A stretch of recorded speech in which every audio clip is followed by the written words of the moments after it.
There's a good chance cancer has affected you in some way, whether you've had it or you know somebody who has. Well, today we're learning cases of second cancers are on the rise. Almost a fifth of current cancer cases are in patients who have had cancer before, and that means survivors are getting a different type or getting it somewhere else on their body. The bright side, it means more people are surviving first cancers and living long enough to get it again.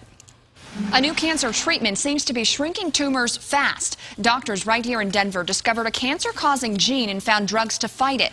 Today I sat down with one patient who credits this clinical trial for saving her life.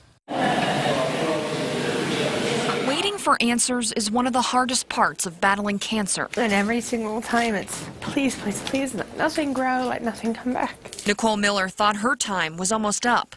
Chemotherapy stopped working. The tumors in her lungs still growing. This is me in December, before we came to Denver in February. So she left her home in Oregon to travel to the University of Colorado Anschutz Medical Campus. The clinical trial here was her last hope. When I got my diagnosis, I was like, there's no option. Failure's not an option. I'll beat this somehow, some way. I'll find a way. Back in 2012, Dr. Robert Doble discovered a cancer-causing gene and found drugs to block it. Meaning that we could potentially kill cancer cells that were growing because of this gene. The same drugs Miller is taking today. 1, 2, 3. And you don't have to be a doctor to tell it's working. The before and after pictures of her lungs make it obvious. The tumors have shrunk so much we can barely see them. Phone calls home with good news.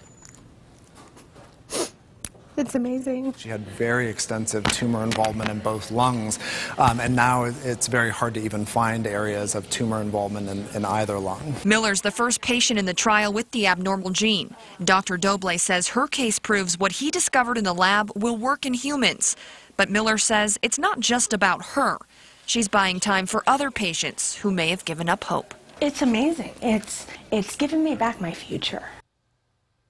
The goal is to get FDA approval for this new drug. Doctors say that's still a couple of years away.